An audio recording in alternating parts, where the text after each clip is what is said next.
నమస్తే. ప్రస్తుతం మనతో పాటు ప్రముఖ ఆధ్యాత్మికవేత్త ఆస్ట్రాలజర్ రవిశంకర్ శర్మ గారు మనతో ఉన్నారు. గురుగారితో మాట్లాడదాం.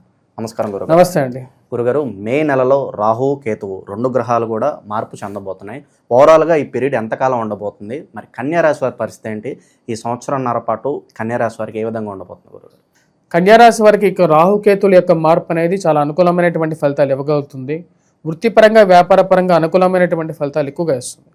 ఈ రాశి వారికి మనం గమనించినట్లయితే ఇప్పుడు గురుగ్రహ సంచారం మే 14వ తారీఖున ఏదైతే గురుగ్రహ సంచారం, దాని తర్వాత మే 18వ తారీఖున రాహుకేతుల యొక్క మార్పు, అంటే 1.5 సంవత్సరం పాటు రాహుకేతుల యొక్క మార్పు అనేది ఉంటుంది. ఈ రాహుకేతుల యొక్క మార్పులో వచ్చినప్పటికీ షష్టమంలోకి రాహు మారుతున్నాడు. అంటే ఎవరైతే ఈ యొక్క రాహు కుంభరాశిలోకి రాబోతున్నాడో అదేవిధంగా వచ్చేటప్పటికి కేతు వచ్చేటప్పటికి తన యొక్క మార్పుని సింహరాశిలోకి మార్చుకుంటున్నాడు. ఇన్ని రోజులు జన్మరాశిలో ఉన్నటువంటి కేతువు కొన్ని కష్టాలు కలిగించాడు కన్యారాశి వారికి. ఇప్పుడు 1000 స్థానంలోకి అంటే 12వ ఇంట్లోకి ఎప్పుడైతే ఇక కేతుగ్రహ మార్పు జరుగుతుందో ఇది పరమార్థిక చింతని దైవభక్తిని కలిగించేటువంటి స్థితి. మరియు అదేవిధంగా పరమార్థిక చింతన అంటే ఏంటి? దైవభక్తిని ఎక్కువగా దైవాన్వేషణ చేయాలి అని చెప్పేటువంటి ఒక ఆలోచనని కలిగిస్తూ ఉంటుంది. అటువంటి స్థితిలోకి ఇక కేతు మారుతున్నాడు అన్నమాట. ఇది ఒక మంచి పరిణామంగానే మనం చెప్పచ్చు. ఖర్చు కొంచెం ఎక్కువగా ఉన్నప్పటికీ కూడా ఇది ఒక మంచి స్థితి. వాటితో పాటు ఈ రాశి వారికి వచ్చేటప్పటికి ముఖ్యంగా మనం గమనించినట్లయితే ఈ యొక్క సంవత్సరంలో గురువు రాజ్యస్థానంలోకి తామ్రమూర్తిగా మారాడు. అంటే మొన్నటి వరకు రజితమూర్తిగా ఉన్నటువంటి గురువు ఇప్పుడు రాజ్యస్థానంలోకి మారాడు. రాజ్యస్థానంలోకి తామ్రమూర్తిగా మారి 1/4 వంతు వరకు సుఖాన్ని ఇవ్వగలుగుతాడు. కానీ ఈ యొక్క సంవత్సరం గురువు రాజ్యస్థానంలో ఉండట్లేదు. దాని తర్వాత లాభస్థానంలో కూడా రాబోతున్నాడు. అంటే సువర్ణమూర్తిగా కూడా మారబోతున్నాడు ఒక 3 నెలల పాటు ఈ రాశి వారికి. అక్టోబర్ 18వ తారీఖున గురువు అతిచార స్థితిలోకి మారి తన యొక్క మార్పు వచ్చేటప్పటికి లాభస్థానంలోకి అంటే సువర్ణమూర్తిగా మారబోతున్నాడు. సువర్ణమూర్తిగా మారి మరీ తిరిగి నవంబర్ 11వ తారీఖు నుండి వక్రగతిన మారి తిరిగి మళ్ళీ వెనక్కి వెళ్ళబోతున్నాడు అన్నమాట. అంటే వక్రగతిలో మారినప్పుడు ఉద్యోగపరంగా వ్యాపారపరంగా అనుకూలతని అక్టోబర్ నుంచి డిసెంబర్ వరకు మంచి అనుకూలమైనటువంటి ఫలితాలను ఎక్కువగా ఇవ్వబోతున్నాడు. ఈ రాశి వారికి ఈ పీరియడ్ చాలా ముఖ్యం. అక్టోబర్, నవంబర్, డిసెంబర్లో ఎక్కువగా కార్యసిద్ధి సాధించగలుగుతారు. అనుకున్నటువంటి పనులని నిర్మోహమాటంగా పూర్తి చేయగలుగుతారు. మంచి అనుకూలమైనటువంటి ఫలితాన్ని కూడా పొందగలుగుతారు. రాహు యొక్క స్థితిలో మార్పు ఏదైతే జరుగుతున్నదో అంటే సప్తమంలో ఉన్నటప్పుడు రాహు వచ్చేటప్పటికి కన్యారాశి వారికి వైవాహిక జీవితంలో అత్తమామల యొక్క పోడు మరియు అదేవిధంగా కొన్ని మూడో వ్యక్తి ప్రమేయాలు ఈ వైవాహిక జీవితంలో ప్రేమ సంబంధితమైన వ్యవహారాల్లో కానీ లివింగ్ రిలేషన్షిప్లో కానీ ఇవన్నీ కొన్ని కష్టాలు కలిగించాడు అన్నమాట గతంలో. కానీ ఈ సంవత్సరం రాహు యొక్క మార్పు ఎప్పుడైతే షష్టమంలోకి మారుతుందో అంటే కుంభంలోకి మారుతున్నాడో తను సుఖాన్ని ఇవ్వబోతున్నాడు. సుఖాంతో పాటు రాజయోగ్యకారకమైనటువంటి స్థితిని, రాజకీయ అనుకూలతని, ఉద్యోగపరంగా అనుకూలమైనటువంటి స్థితిని ఇవ్వబోతున్నాడు. ఈ యొక్క గ్రహస్థితి కన్యారాశి వారికి యోగ్యాన్ని ఇవ్వగలుగుతున్నది. కాకపోతే ఇక్కడ ఒక విషయాన్ని మనం గమనించుకోవాల్సింది ఏంటంటే వైవాహిక జీవితంలో ఇక రాహు యొక్క స్థితి మారినప్పటికీ కూడా కొన్ని అవరోధాలు అనేవి ఉంటాయి. ఎందుకంటే సప్తమంలో శని సంచారం జరుగుతున్నది. శని సంచారం ఎప్పుడైతే కన్యారాశి వారికి సప్తమంలో జరుగుతుంటుందో గురువు యొక్క అనుకూలత, రాహు యొక్క అనుకూలత, కేతువు యొక్క అనుకూలత 3 గ్రహాలు అనుకూలమైనటువంటి స్థితిలోకి మారబోతున్నాయి. ఇవి అనుకూలమైనటువంటి స్థితిలోకి ఇంచుమించుగానే మనం చెప్పుకోవచ్చు. కాకపోతే శని యొక్క స్థితి సప్తమంలో ఉన్నప్పుడు జీవిత భాగస్వామితో పొరపత్యాలు తగ్గించుకోవాలి ముఖ్యంగా.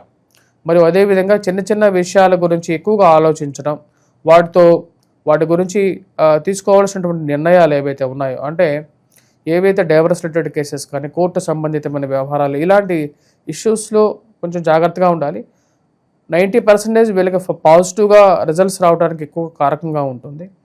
కానీ ఎవరైనా సరే వైవాహిక జీవితంలో విడిపోవడం అనేది ఒక గ్యాప్గానే మనం చూడాలి. అది వారికి ఇష్టం లేనటువంటి పరిస్థితుల్లోనే జరిగేటువంటి సంఘటనలుగానే మనం చెప్పచ్చు.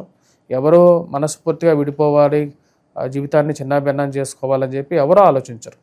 ఇదైతే నిజం. కానీ ఈ రాశి వారికి ఈ సంవత్సరం కొంచెం అనుకూలంగానే ఉంటుంది. ఉద్యోగపరంగా అనుకూలత, నూతన ఉద్యోగ ప్రయత్నాల్లో అనుకూలత ఇలాంటివన్నీ ఉంటాయి. కొంచెం ఎక్కువగా స్ట్రెస్కి లోనవుతూ ఉంటారు. ఆర్థిక ఒత్తిడి ఎక్కువగా ఉంటుంది. ఆ యొక్క ఆర్థిక ఒత్తిడికి మధ్య మధ్యలో రిలీఫ్ కూడా దొరుకుతూ ఉంటుంది. ఇందాక చెప్పిన విధంగా గురువు యొక్క స్థితి అక్టోబర్, నవంబర్, డిసెంబర్ స్థితిలో మారినప్పుడు దాని యొక్క ప్రభావం అనేది కొంచెం పాజిటివ్గా ఉండటం ఇది ఒక మంచి పరిణామంగానే మనం చెప్పొచ్చు. ఇక దూర ప్రయాణాలు చేసే వాళ్ళకి ఏదైనా సూచన ఉందా గురుగారు? అవి కలిసి వస్తాయి అంటారా, లేదంటే అవాయిడ్ చేయడం బెటర్ అంటారా?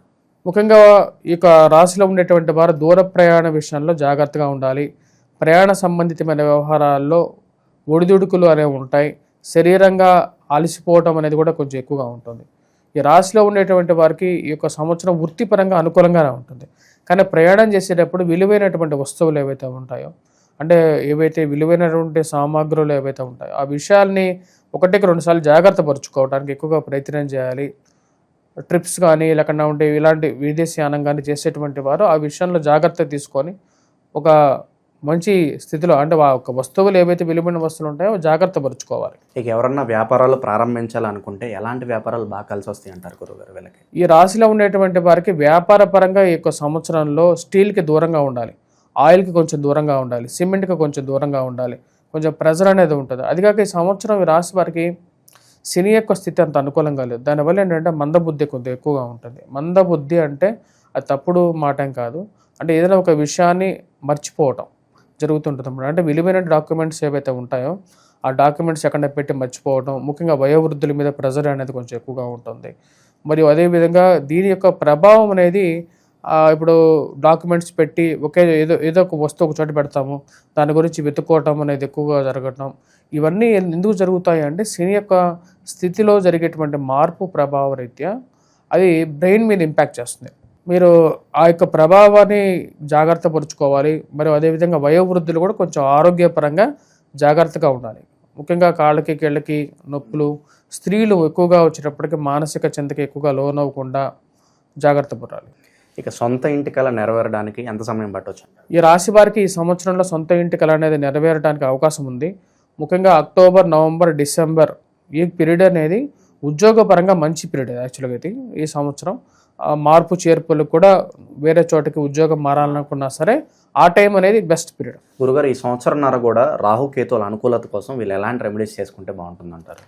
ఈ సంవత్సరం వీటన్నిటికన్నా ముందు ఏంటంటే ఈ సంవత్సరం బాగా కలిసి వచ్చేటువంటి వ్యాపారాల్లో ఈ రాశి వారికి వచ్చేటప్పటికి సాఫ్ట్వేర్ బాగుంటుంది, సాఫ్ట్వేర్ రంగం నిపుణులకి బాగుంటుంది. వాటితో పాటు పుస్తక ముద్రణ చేసేటువంటి వారికి బుక్ స్టాల్స్ వాటికి బాగుంటుంది. వాటితో పాటు రాజకీయ నాయకులకు బాగుంటుంది. వారందరితో పాటు ఈ రాశిలో ఉండేటువంటి వారు ఎవరైతే పౌల్ట్రీ ఫార్మ్స్ రన్ చేసేటువంటి వారు, ఫిషరీస్ చేసేటువంటి వారు వీరికి బాగుంటుంది. మరియు స్టేషనరీ స్టాప్స్ వాళ్ళకి బాగుంటుంది. రెవెన్యూ స్టాంప్స్ అమ్మేటువంటి వారికి కూడా బాగానే ఉంటుంది. ఈ సంవత్సరం ఈ రాశిలో ఉండేటువంటి వారు ఎటువంటి పరిహారాలు చేసుకోవాలి అని చూద్దాం. ఈ రాశిలో ఉండేటువంటి వారు ముఖ్యంగా వచ్చేటప్పటికి మనం గమనించినట్లయితే రాహు యొక్క స్థితి చాలా అనుకూలంగా ఉంది. కేతు అంత అనుకూలంగా లేడు, శని యొక్క స్థితి అంత అనుకూలంగా లేడు. సో ఈ రాశిలో ఉండేటువంటి వారు ముఖ్యంగా కేతుగ్రహ ఆరాధన చేసుకోవాలి.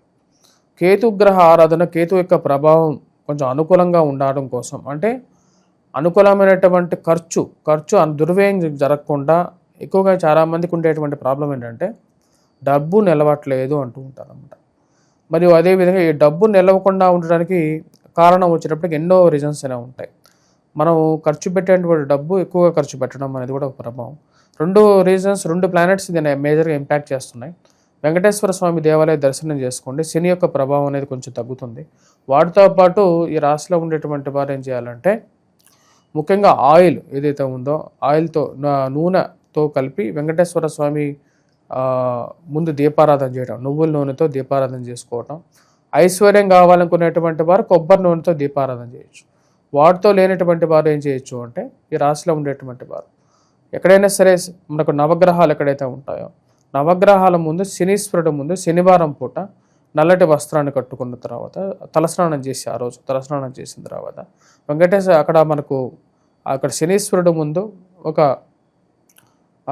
దీప కుంది తీసుకొని మనకు వచ్చేటప్పటికి మట్టి పరిమిత తీసుకొని అక్కడ 2 ఒత్తులతో కలిపి ఒక ఒత్తి వేసేసి అక్కడ దీపారాధన చేయండి. నువ్వుల నూనెతో దీపారాధన చేయండి, మరి ప్రదక్షిణలు చేయండి. ఇది కొంచెం అనుకూలంగా ఉంటుంది. వాటితో పాటు ఎప్పుడైతే శనివారం వస్తుందో మరియు అదేవిధంగా త్రయోదశి వస్తుందో, అంటే శని త్రయోదశి రోజు ముఖ్యంగా ఈ యొక్క పరిహారం చేయండి. నల్లని నువ్వులు మరియు అదేవిధంగా వచ్చేటప్పుడు ఏదైనా బ్రాహ్మణుడికి దానం ఇవ్వండి. ఇచ్చేటువంటి నల్లటి నువ్వులతో పాటు కొంచెం ఇనుమును కూడా ఆ దేవాలయానికి దానం చేయండి. ఇక్కడ కన్స్ట్రక్షన్ కానీ కొత్తగా ఏదైనా దేవాలయ కన్స్ట్రక్షన్ జరుగుతున్నప్పుడు అక్కడ కూడా దానం చేయటం అనేది ముఖ్యం. వాటితో పాటు ఆ గుడి ముందు కూర్చున్నటువంటి బిచ్చగాళ్ళు ఎవరైతే ఉంటారో ఆ బిచ్చగాళ్ళకు కూడా వీలైతే మీ దగ్గర ఎంత శక్తి కొలదో ఇక్కడ ఎంతైతే ఉంటే అంత వాడికి నల్లటి కంబళి కానీ అంటే నల్లటి బ్లాంకెట్ కానీ లేకుండా ఉంటే ఏవైతే ఈ యొక్క రూపాయి 2 రూపాయలు వాళ్ళకి దానం చేయండి. మరి అదే విధంగా వచ్చేటప్పటికి ఈ యొక్క బాగా పాతపడిపోయినటువంటి చెప్పుల్ని వాడాల్సినటువంటి అవసరం లేదు. ఆ చెప్పుల్ని ఆ దేవాలయం దగ్గర వదిలేసేసేసి వెనక్కి తిరిగి చూడకుండా వచ్చేసేసాడు. ఇవన్నీ శనికి కొంచెం పరిహారాలుగా ఉంటాయి. కేతుగ్రహ ఆరాధనకి వచ్చేటప్పటికి ఉలవల్ని ఒక చేతి నిండా ఒక పిడికిల నిండా తీసుకోండి. ఒక తెల్లటి బట్ట తీసుకోండి. 7 వారాల పాటు ఇది చేయండి. ఇక ప్రతిరోజు వరుసగా కూడా చేయొచ్చు. లేకుండా ఉంటే 7 వారాలు 7 బుధవారాలు కూడా చేయొచ్చు. దీన్ని ఏం చేయొచ్చు అంటే తెల్లటి బట్టని 7 ముక్కలుగా కట్ చేసేసి ఒక పిడికిని నిండా వచ్చేటువంటి ఉలవలు ఏవైతే ఉంటాయో ఆ ఉలవల్ని పోయండి మొదటి రోజు. పోసిన తర్వాత దాన్ని ముడిగా కట్టేసేసి తెల్లగడ కింద పెట్టుకొని నిద్రపోయిన తర్వాత తెల్లవారం లేచిన తర్వాత ఆ యొక్క ఉలవల్ని తీసుకెళ్ళి మిద్దె పైన పెట్టి ఉదయం పూట స్నానం చేసిన తర్వాత అది ఓపెన్ చేసి పక్షులకి ఆహారంగా పెట్టండి. ఇలా 7 బుధవారాలు చేయండి. మరియు అదేవిధంగా 7 బుధవారాలు అయిపోయిన తర్వాత దగ్గరగా ఉన్నటువంటి వినాయకుడి దేవాలయానికి దర్శించి ఆ యొక్క వినాయకుడి దేవాలయంలో ముఖ్యంగా వచ్చేటప్పటికి ఎవరైతే ఈ యొక్క వినాయకుడికి పూర్తిగా మీ యొక్క పేరు మీద అర్చన చేసుకోండి. ఈ యొక్క కేతుగ్రహ బాధల నుంచి విముక్తిని ఇమ్మని చెప్పి స్వామివారిని కోరుకోండి. ఇది ముఖ్యంగా చాలా అనుకూలమైనటువంటి ఫలితాలు ఇవ్వగలుగుతుంది. ముఖ్యంగా ఆరోగ్యపరంగాను చాలా వయోవృద్ధులకి ఇది చాలా పనిచేస్తుంది. సో ఓవరాల్గా ఈ సంవత్సరంన్నర కూడా కన్యా రాశి వారికి ఎలా ఉండబోతుంది, ఎలాంటి జాగ్రత్తలు తీసుకోవాలి చాలా బాగా వివరించారు గురుగారు. ధన్యవాదాలు.